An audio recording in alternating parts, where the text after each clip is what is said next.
Advocatus lê para você. Depois da ótima notícia de que o STF havia reconhecido a revisão da vida toda, agora por uma manobra burocrática, o julgamento terá que recomeçar do zero.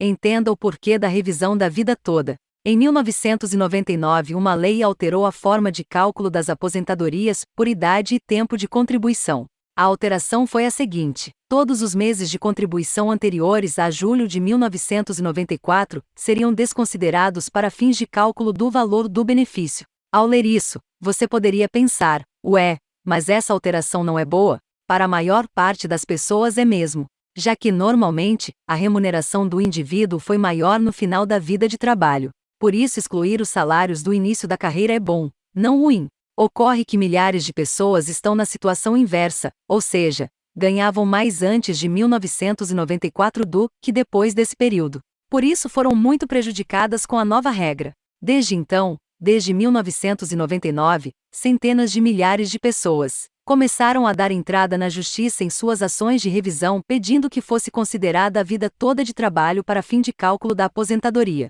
Por isso essa revisão passou a se chamar revisão da vida toda. Pois bem, desde o início, as decisões judiciais foram favoráveis aos segurados do INSS, juízes federais de primeiro grau e dos juizados especiais e depois as turmas recursais e os tribunais federais. Todos condenavam o INSS a revisar o valor do benefício. O INSS ainda tentou recorrer ao STJ, Superior Tribunal de Justiça, que separou o caso como tema 999, e manteve a decisão de condenação para revisar os benefícios. O INS recorreu da sentença.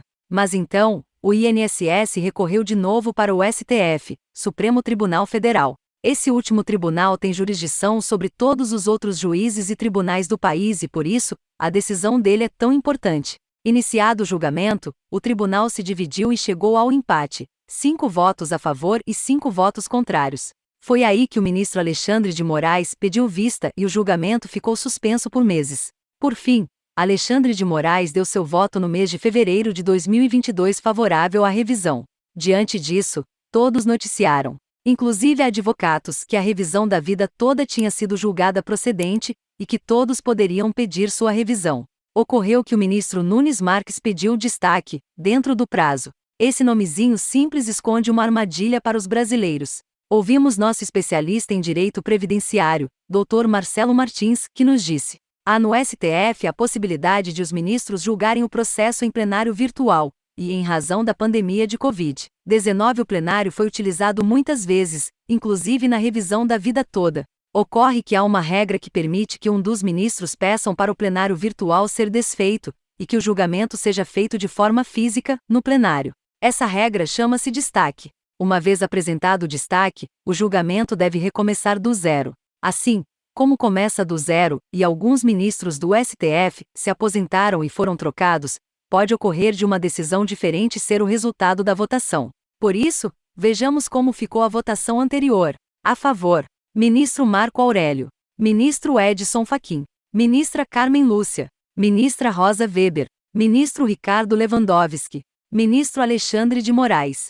Contra: ministro Nunes Marques, ministro Dias Toffoli, ministro Roberto Barroso, ministro Gilmar Mendes, ministro Luiz Fux. Ocorre que o ministro Marco Aurélio se aposentou, e em seu lugar, foi empossado o ministro André Mendonça, que tem forte ligação com o presidente Jair Bolsonaro, e com a primeira-dama Michele Bolsonaro.